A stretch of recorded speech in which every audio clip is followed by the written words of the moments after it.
যা করতে যাই তাই লস, যা করতে যাই ওর এসব লসের ওগুলো আমার সাথে এরকম করে, আমার অভিশাপে এসব হয়। আমার কোনো একটা চাওয়া পূরণ করে না।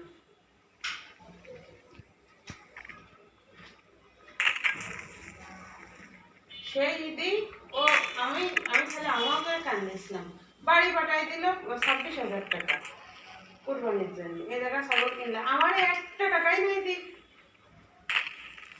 যে তুমি এই 500 টাকা নাও নিয়ে কিছু করে না। আমি খুব কান্দিছিলাম, এক সারা রাত্রি কান্দিছি, সকালে শুনি যে ছাগলে কুকুর কামড়াইছে।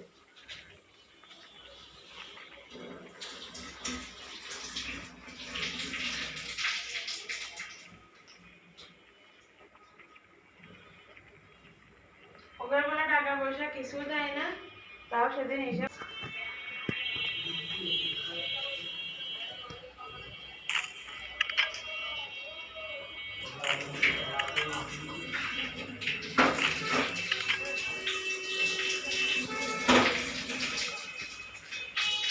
ওদের জন্য গাছ আমরা কেটে দিচ্ছে। ওরা ওরা ওই ফ্যামিলিতে যে মানুষগুলো আছে আব্বা, একটা মানুষ আমাদের কারোর দেখতে পারে না। কি আমরাই তিনজন মানুষের একটা মানুষ ওরা দেখতে পারে না।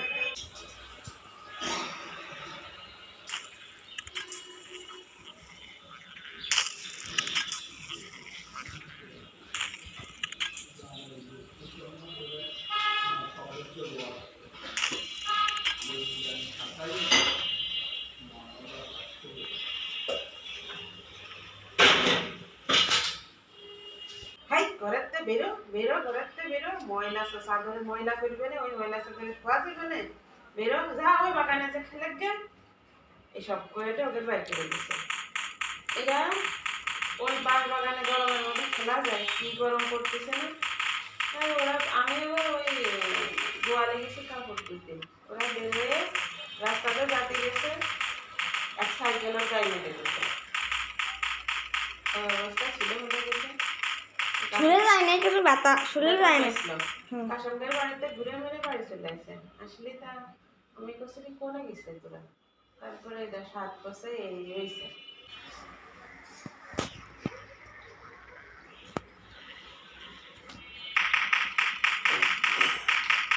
আমি আমি আপনার জামাইরে কইছি বাড়ি করলে আমি আমার বাপের দিকেই করবো। আমরা তো আর কিরামে থাকবো না, ওই বছরে একবার আসবো, ওই জায়গাটা এসে ঘুরে ঘুরে চলে যাবো। আমি ধরলাম ওই করছি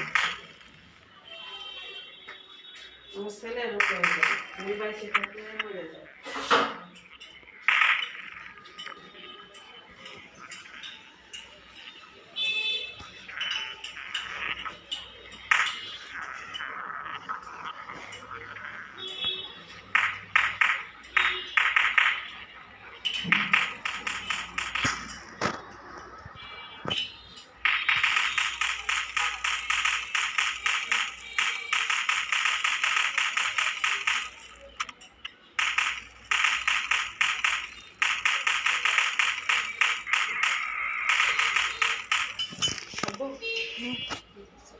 বানিয়ে দেওয়া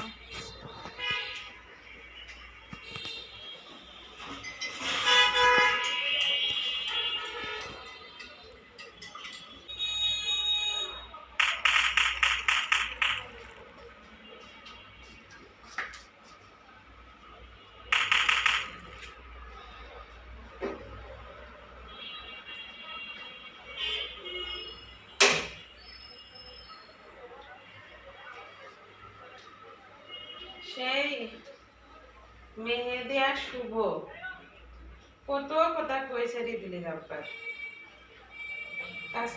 কাশিমের বউ অত সব কথা কয় আমারে ফোন দিয়ে, তাই করছে। তা আমি করছি কি, দিদির বাপের 6 ভাই ওরা, তাহলে ওই বড়টা ফারুকরা আর তোমরা ছাড়া কেউ দিদির ব্যাপার দেখতে পারে না।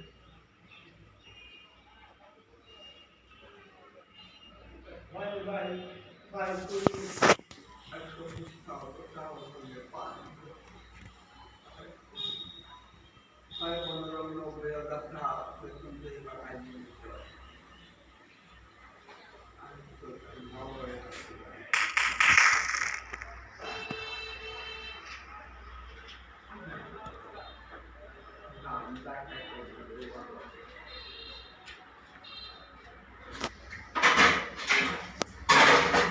আমার বাসু সারা মাঝে মাঝে ভাবি যে একটু কয়ে দিই, আবার ভাবি যে না।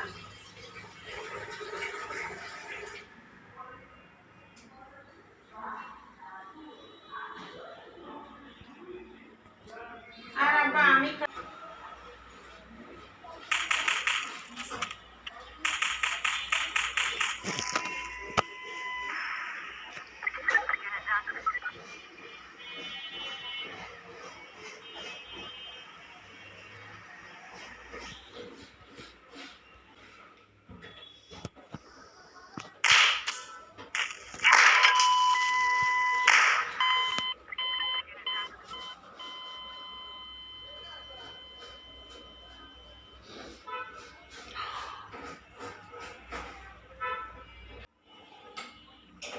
আহু,